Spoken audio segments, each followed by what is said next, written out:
Hello बच्चों, मेरे पास कोई है। मैं चाहती हूँ कि आप उनसे मिलें। ये मिस्टर प्लांटी मेरा दोस्त है और कोई है जो आपके साथ कुछ अद्भुत साझा करने जा रहा है। मिस्टर प्लांटी यहाँ आपको वाष्पोत्सर्जन के बारे में कुछ बताना चाहता है। वो प्रक्रिया जिसके साथ पौधे अपने रंध्र के माध्यम से जल वाष्प मुक्त करते हैं।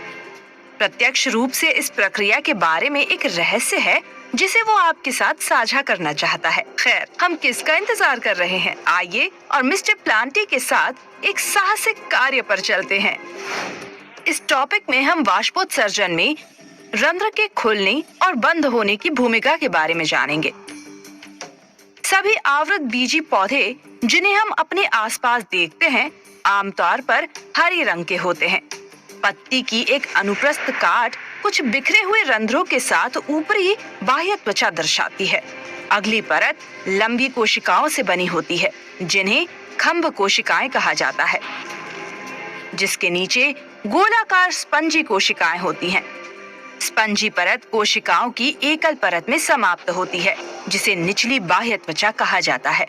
निचली बाह्य त्वचा कोशिकाएं कई रंध्र दर्शाती हैं। रंध्र को करीब से देखने पर एक छिद्र दिखाई देता है जिसे रंध्र छिद्र कहते हैं। छिद्र के चारों ओर वृक्क के आकार की दो संरचनाएं होती हैं जिन्हें रक्षक कोशिकाएं कहते हैं। रक्षक कोशिकाओं में फोटोट्रोपिन नाम का वर्णक होता है। दिन के समय सूर्य का प्रकाश फोटोट्रोपिन द्वारा अवशोषित होता है। ये फोटोट्रोपिन रंध्र के खुलने में भूमिका निभा सकता है।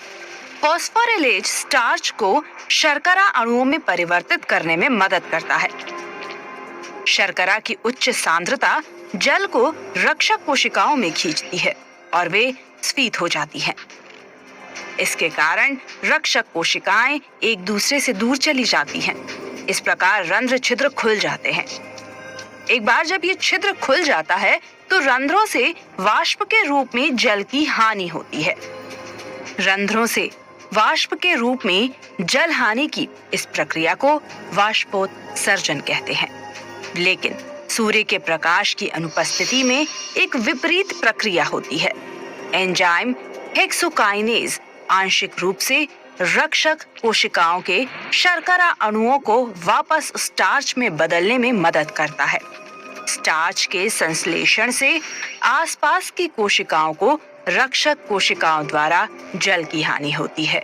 ये प्रक्रिया रक्षक कोशिकाओं को शिथिल कर देती है। इस प्रकार रंध्र छिद्र बंद हो जाते हैं। एक बार जब रंध्र छिद्र बंद हो जाते हैं तो वाष्पोत्सर्जन की प्रक्रिया रुक जाती है। इसीलिए रात के समय वाष्पोत्सर्जन नहीं होता है। सारांश में पत्तियों में उपस्थित रंध्र छिद्र और रक्षक कोशिकाओं को दर्शाते हैं।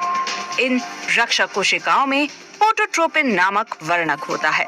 दिन के समय फोटोट्रोपिन सूर्य के प्रकाश को अवशोषित करता है। फॉस्फोरिलेज स्टार्च को शर्करा अणुओं में परिवर्तित करता है। इसके कारण रक्षक कोशिकाएं स्फीत हो जाती हैं और रंध्र छिद्र खुल जाते हैं। लेकिन रात के समय में हेक्सोकाइनेज शर्करा को स्टार्च में बदल देता है, जिससे परिणाम स्वरूप रक्षक कोशिकाएं शिथिल हो जाती हैं और रंध्र छिद्र बंद हो जाते हैं। वाह, ये मजेदार था। इसने सोचा होगा कि वाष्पोत्सर्जन इतना दिलचस्प हो सकता है। आश्चर्य हो रहा है कि मिस्टर प्लांटी कहाँ है। उसे जाना पड़ा क्योंकि कुछ बुरे लोग उसके घर को नुकसान पहुंचा रहे थे और वो बुरे लोग कोई और नहीं बल्कि हम मानव हैं। मुझ पर विश्वास नहीं है। हमारे कार्यों का पर्यावरण पर क्या प्रभाव पड़ता है, ये देखने के लिए हमारे साथ बने रहिए।